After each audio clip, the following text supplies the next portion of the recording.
Which products require a General Certificate of Conformity or a GCC?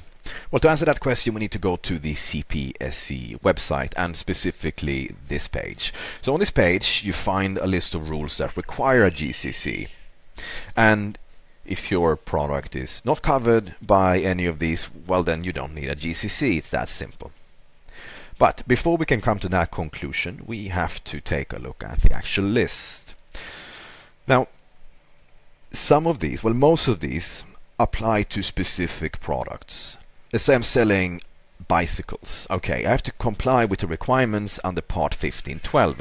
I'm selling bunk beds. I have to comply with the parts of 1213. Okay, so that's quite straightforward. So I have to go through this list one by one and identify the one or more requirements that cover my specific product.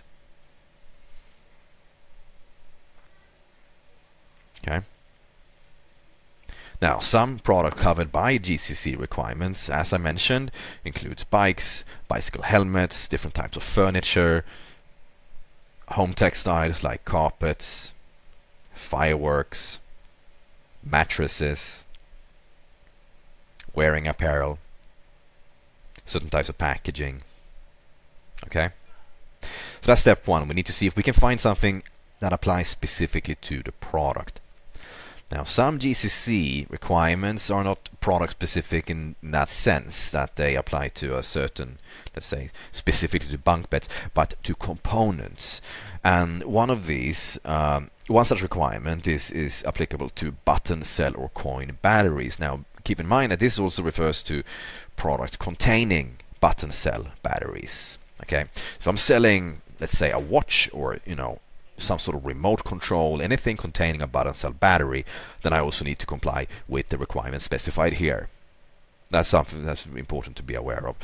The same can also be said about magnets. This is not only referring to magnets in isolation, but also to products containing magnets. The exact scope can be found here. Okay.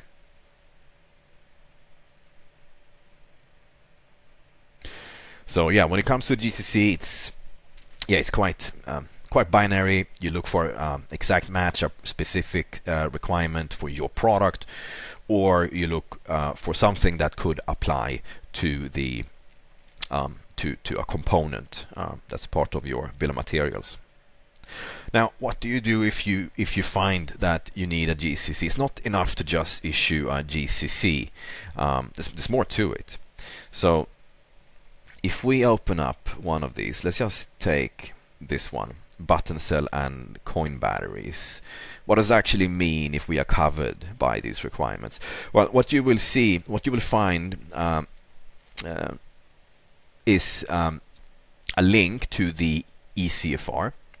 And in ECFR, you can find the specific requirements that your product must comply with. And as you can see here, in this specific case, it is essentially mandating compliance with UL standard, UL 4200A. So in order to make my product compliant, I have to comply with this standard. And the specifics can be found inside this standard. Okay. Now let's say I'm selling a product that contains magnets. What are the requirements? Well, these can be found here under part 1262. And in this specific case, it is essentially prohibiting certain types of magnets in certain products and certain types of magnets that depends on the flux index as specified right here. So the impact in this case is that I would have to make sure that I'm using a compliant magnet. So all of these have, let's say, practical implications, technical implications for the design of your product, for the components you're using. It could also impact labeling, flammability, and so on. So what you need to do is to identify the parts that apply, and then you have to go back to the drawing board. You have to make sure that your bill of materials do not include non-compliant parts, non-compliant components, non-compliant materials, and also that when it comes to, say, design drawings, that these are technically compliant, and because it could be certain dimensions or other factors that apply. In the case of button cell batteries, for example, what they're actually referring to with the UL standard is battery compartments. It shouldn't be, let's say, possible for a child to open up a battery compartment and then swallow the battery. That's what this is all about, okay? Product safety cannot be achieved by just creating more paper. That like through paperwork, you actually need to make sure your product is physically designed for compliance. So hope that made sense. I'm gonna try to recap this. What you do to find out if you need a GCC is to go through this list one by one. Is my product mentioned by any of these? Do my product contain any component that is listed?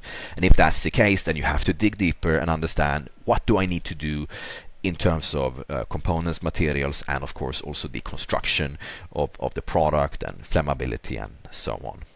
So that's what a GCC is really about. Okay, if you have any questions, then feel free to write a comment.